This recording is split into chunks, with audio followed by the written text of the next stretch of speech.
I pressed the button for the 13th floor like any other night, tired from work, headphones in, oblivious. The elevator hummed and shook slightly, nothing unusual. Then, the door slid open, and I was staring at a hallway I had never seen before. The hallway smelled faintly of rot and wet carpet. The lights were dim, flickering in uneven bursts, casting shadows that twisted like hands across the walls. I stepped forward cautiously, my heartbeat hammering so loud I was sure it would echo down the corridor. I checked the panel. The display still read 13, but the floor numbers continued beyond 13, numbers I had never seen in this building. 14, 15, each glowing faintly, almost inviting me to explore. My hand shook as I reached for the first door. A whisper, soft and garbled, seemed to come from behind the walls. I froze, straining my ears. It wasn't my imagination. There was a voice murmuring, a voice I didn't recognize, speaking words I couldn't understand. The elevator doors shut behind me with a harsh clank. Panic clawed at my chest. I tried pressing the button to go back, but the panel flickered and died. The lights dimmed further, leaving me in an uneven glow of greenish yellow. I was trapped. And that's when I heard footsteps, slow, deliberate, approaching me. I used to take this elevator every day after work, and nothing ever felt wrong. The building smelled faintly of old carpet and air freshener, nothing sinister. I had laughed with coworkers about the creaky floors and the flickering lights, joking about it being haunted. My apartment on the 13th floor was cozy, small, and predictable. I had a routine. Throw my keys on the counter, take off my shoes, brew coffee for the next morning. Life felt safe in its monotony, grounded in things I could see and touch. The hallway outside my apartment smelled faintly of burnt toast that morning. I paused, looking down the corridor, but the fluorescent lights hummed steadily. Just the usual dull glow, nothing threatening. I shook my head and laughed quietly at myself. I often took the elevator alone, headphones in, music keeping me company. I liked the solitude, the way the tiny metal box isolated me from the world, made me feel untouchable. Routine made me feel safe, even in the strange, vertical maze of the building. The building janitor, Mr. IB, always greeted me with a nod and a grin. "Good evening, sir," he'd say. I returned it automatically, never thinking twice. It was the kind of place where everyone knew your habits and no one questioned them. Even the occasional power flicker felt mundane. The lights would stutter, the elevator would hum a little louder, and we'd shrug it off. No one ever mentioned the numbers on the floor panel past 13. Probably just maintenance quirks, nothing more. I liked the predictability of it all. The same elevator music, the same floors, the same smell of old carpet and air freshener blending together. Life felt safe when you could anticipate every creak, every hum, every flicker of light. I often watched the city lights from my window at night. The glow of Legos stretched endlessly, a reassuring expanse of civilization. It reminded me that my little world was small and manageable, even if the streets outside never slept. The night before the strange hallway appeared, I had walked home in the rain. The streets shimmered with wet reflections, people hurrying by. Nothing had seemed unusual, and yet a cold knot had formed in my stomach, one I quickly dismissed as fatigue. I kept my routines meticulously. Coffee brewed at the same time, dinner eaten at the same time, elevator rides calculated to avoid crowded floors. There was comfort in knowing that no matter what, the world stayed within the lines I had drawn. Even my dreams were predictable. Work, home, elevator, repeat. No surprises, no shadows lurking just beyond the doorframe. Life had rhythm, pattern, safety, and I had convinced myself that nothing could break it. And yet, that evening, as I approached the elevator for the first time since the strange hallway, I felt an unease I couldn't shake.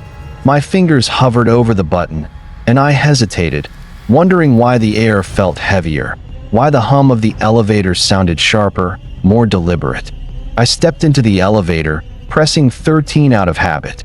The doors closed, but instead of the usual smooth hum, there was a faint grinding sound beneath my feet.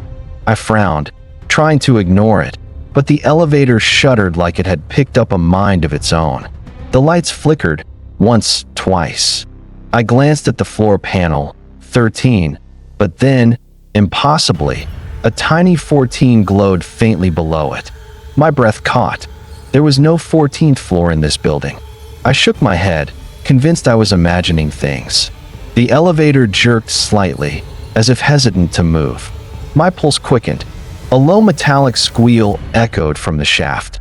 I gripped the railing, telling myself it was old wiring, maintenance issues, nothing supernatural. Still, a prickle ran down my spine. When the doors opened, it wasn't the usual floor. The hallway smelled damp, with a faint metallic tang. Fluorescent lights hummed overhead, but the bulbs flickered unevenly, casting shadows that seemed too deep, too hungry. I froze at the threshold. A faint scratching echoed from somewhere ahead. I squinted, but the corridor was empty, or so it seemed. The sound shifted, growing nearer, almost circling me. My ears strained, but I couldn't locate its source. My fingers clenched into fists, knuckles white. I tried to step back toward the elevator doors, but they had already closed behind me. My heartbeat thudded painfully in my chest. The panel blinked erratically, 13, 14, 15, numbers appearing that should never exist. The walls seemed to lean inward, constricting the space. A cold draft brushed my neck, carrying whispers I couldn't decipher. I spun, looking for anyone, or anything, but the corridor was empty, silent except for the hum of the lights. I pressed the emergency button. A tinny voice crackled through the speaker, but it was distorted, fragmented. Words I couldn't recognize, like they had been warped into something unfamiliar. My stomach twisted, a knot of dread forming. A shadow moved in the corner of my vision. I whipped my head, but nothing was there. The lights flickered faster, revealing the same empty corridor again and again. I was trapped in a loop of impossible spaces, each blink of light more disorienting than the last. I noticed the doors at the end of the hallway. They weren't labeled with numbers, just plain, unmarked, yet they pulsed faintly, like they were breathing. My rational mind screamed to walk away, but my curiosity drew me closer, each step heavier than the last. A whisper breathed my name, soft, deliberate. I froze. I'm not here, I muttered to myself, voice shaking. But the whisper came again, closer, mocking, carrying a weight of intent I couldn't place. Something wanted me to hear it. My reflection caught in a polished metal panel by the wall. I blinked, and for a fraction of a second, my reflection didn't move with me. It smiled.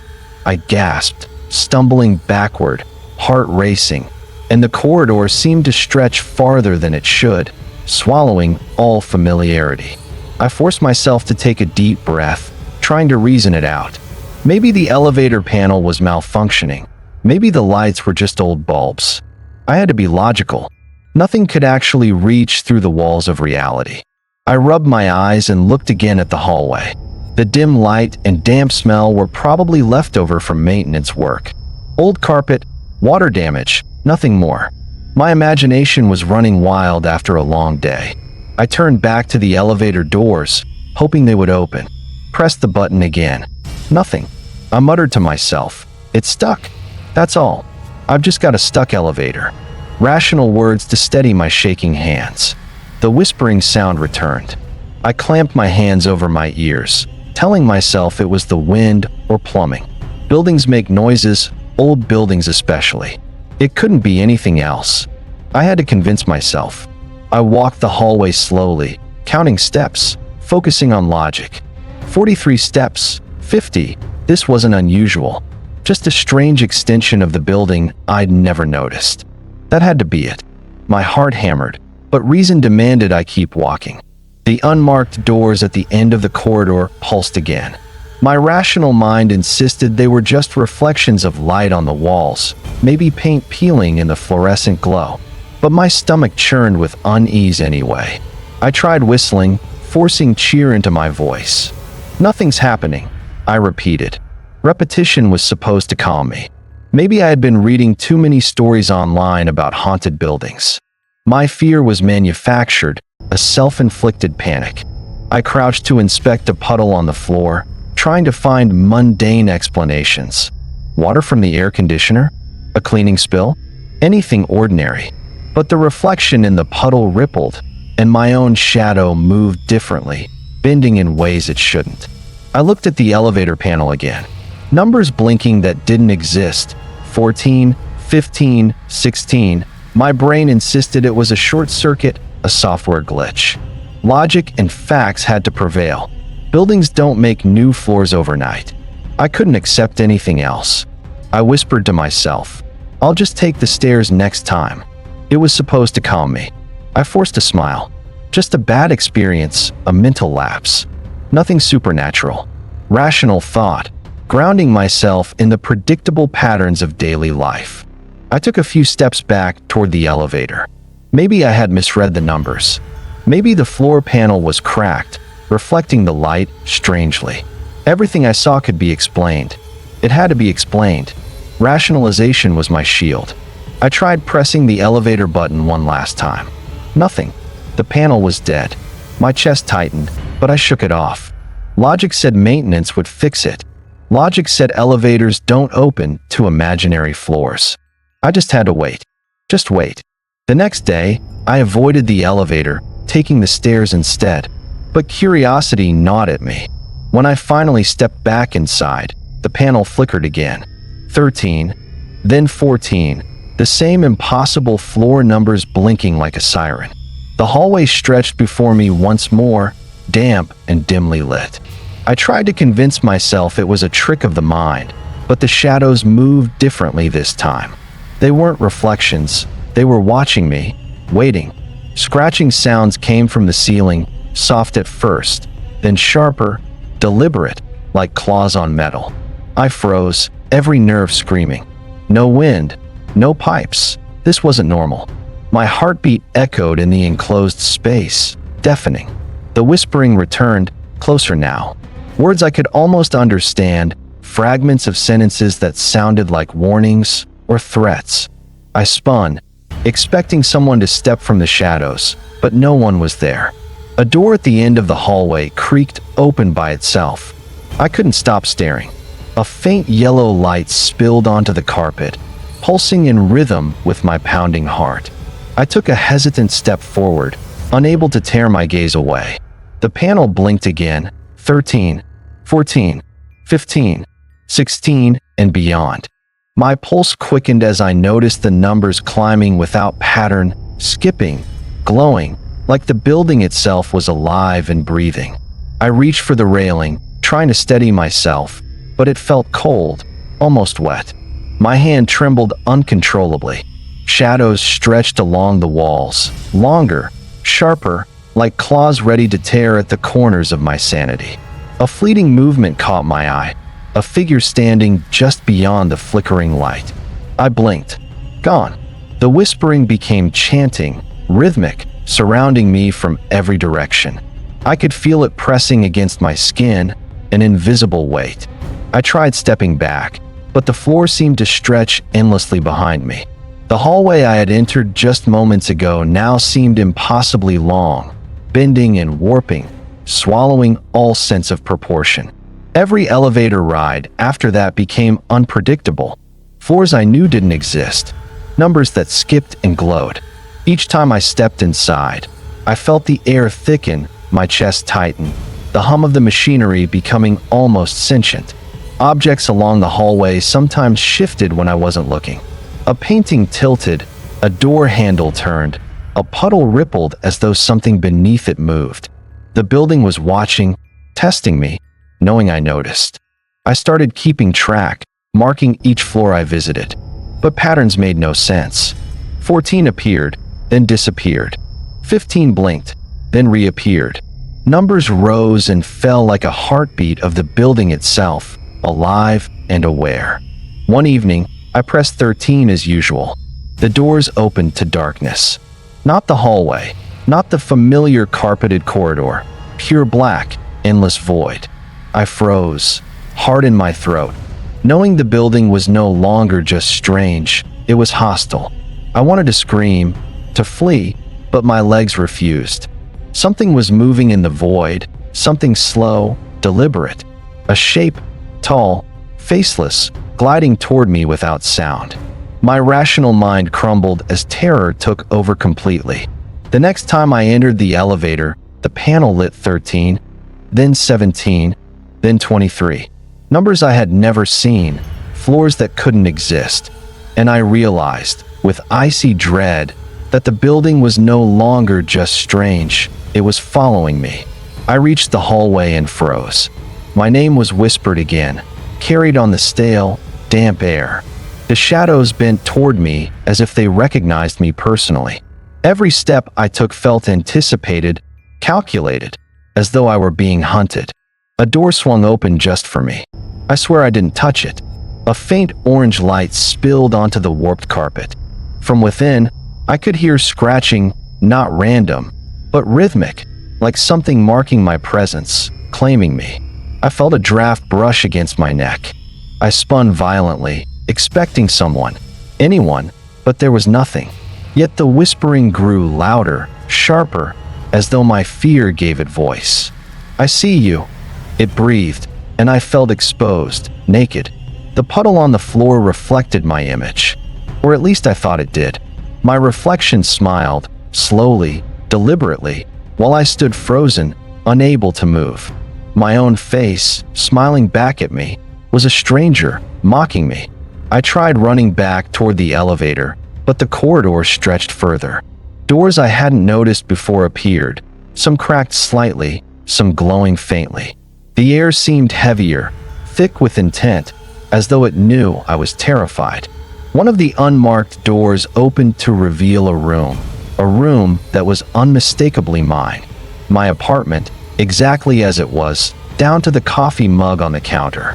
But the lights were dim, flickering, and the shadows moved unnaturally across the walls. I stepped inside. Everything looked normal at first, until I saw myself sitting on the couch, my own body, perfectly still, staring blankly at the floor. My blood ran cold. I was standing there, yet my body existed here too. I called out. No sound came from my mouth. My voice had vanished. The whispering shifted, mocking me, echoing around the room.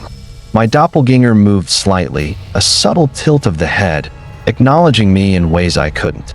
I backed out of the room, heart hammering, and the corridor seemed to stretch and bend even more. Each step forward brought new horrors, puddles that reflected shadows, walls that whispered, lights that pulsed with my heartbeat. Something cold brushed against my shoulder. I whipped around. Nothing, but the sensation repeated over and over, brushing, tapping, always unseen. It was learning my patterns, knowing where I would look when I would flinch. I tried pressing the elevator button again, hoping for escape. The panel blinked, 13, 14, 17, then a blank, empty space. No numbers, no options, just darkness reflected in the polished metal surface, like a void waiting for me to step inside. The whispering became voices, many voices, counting me, mocking me, knowing me intimately. My own thoughts sounded foreign in comparison. The building wasn't just alive, it had remembered me, adapted to me, hunting me personally. I realized then that this was no longer a random anomaly. Every floor, every shadow, every flicker of light, it was about me. It had learned my routines, my fears, my heartbeat. And it was patient. It had all the time in the world. I stopped trying to rationalize. The building had claimed me. The elevator panel now flickered unpredictably, numbers appearing and vanishing at will. I was utterly alone, yet I could feel countless unseen eyes following my every move. The hallway behind me stretched endlessly. Each step I took felt heavier, as if the building itself resisted my movement. I could see doors that weren't there before, and hear whispers from just beyond the walls, always too close. I tried screaming. My voice came out strangled, weak. The echo didn't leave the walls. It multiplied, distorted, bouncing back at me in shrieks I didn't recognize. My panic only seemed to feed the building's awareness of me. I found a stairwell and tried to descend. The steps were uneven, warped. Each one groaned under my weight. Yet sometimes I felt nothing beneath my feet. Shadows crawled along the walls, reaching for me, but dissolving when I turned. I pressed the emergency phone in the stairwell. A distorted voice answered, not human, not machine. It repeated my name over and over, taunting, promising things I didn't want to know. My hands shook so badly I dropped the receiver. Every window showed darkness, even those facing the city. The lights of Lagos, once so comforting, were gone. No sound of traffic, no rain, no wind. Only the faint hum of the building breathing, waiting, patient and malevolent. I tried to call for help on my phone. No signal. Messages wouldn't send. Apps wouldn't open. Even time seemed broken. My watch ticked erratically, seconds stretching into eternity. I was trapped in a space where normal rules didn't apply. Doors appeared and disappeared as I moved. Hallways warped and doubled back on themselves. I ran in circles, dizzy and exhausted, feeling my sanity fray with each impossible turn. The building was endless, alive, and I was utterly isolated within it. I paused in a dim hallway, clutching the wall for support. Whispering surrounded me from all directions. I could feel shapes moving just beyond my vision, testing me, learning me. My isolation wasn't physical. It was mental, suffocating, inescapable. I heard footsteps echo mine, but slower, heavier. I spun, empty hallway. Then a faint reflection in a puddle. Myself, walking behind me, smiling cruelly, mimicking every gesture. I shivered.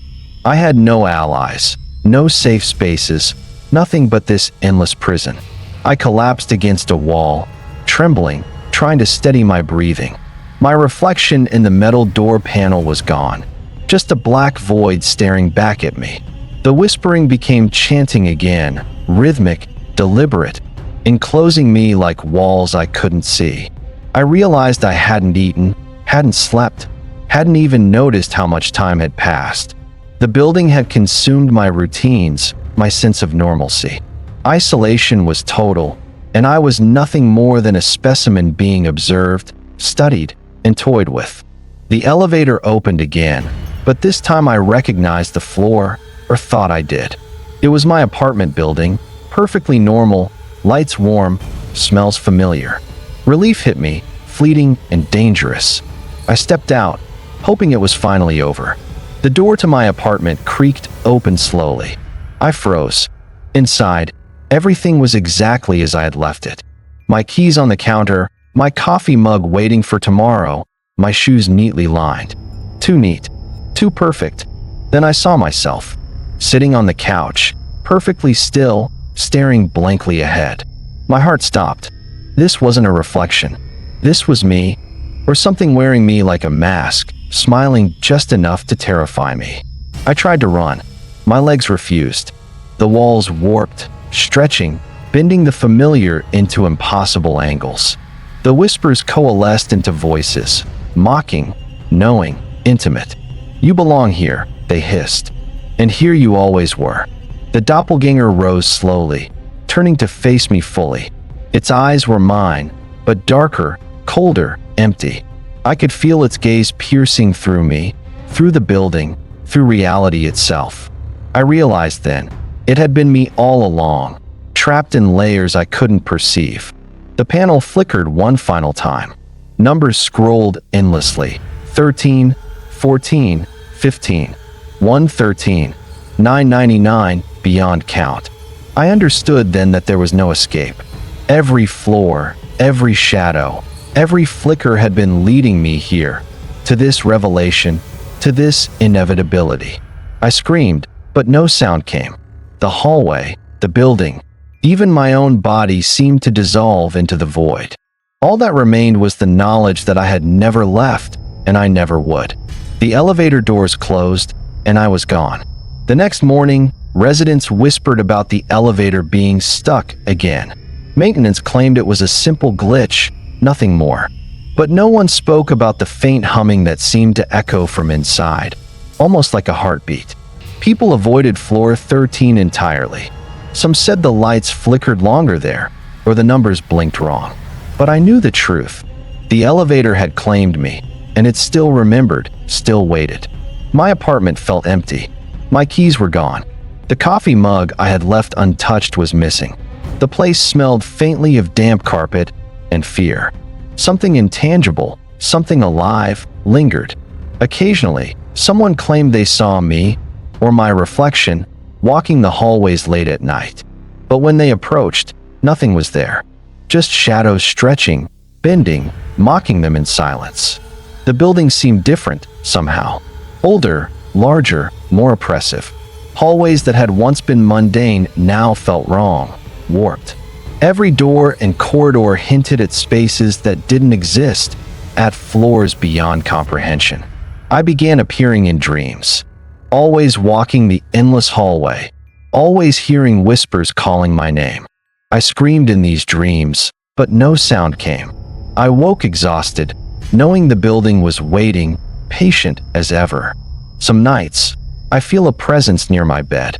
Nothing visible, just a weight pressing, a faint hum vibrating through the floorboards. I try to rationalize it, but deep down, I know the elevator never let me go. Friends noticed my absence, how I didn't answer calls, didn't appear at work. But when they ask where I am, I can't answer. Because I am everywhere and nowhere. The elevator, the hallway, the numbers beyond 13, they are me now. Occasionally, the panel flickers in the building, numbers scrolling faster than logic allows. I can feel it, my pulse synchronized to its blinking, my thoughts merging with its hum. It is alive, patient, and hungry for more. I know one day someone else will press the button for 13, and the doors will open, and they will step inside, just as I did. And the building will remember them too. And I will remember them, as I am remembered, forever.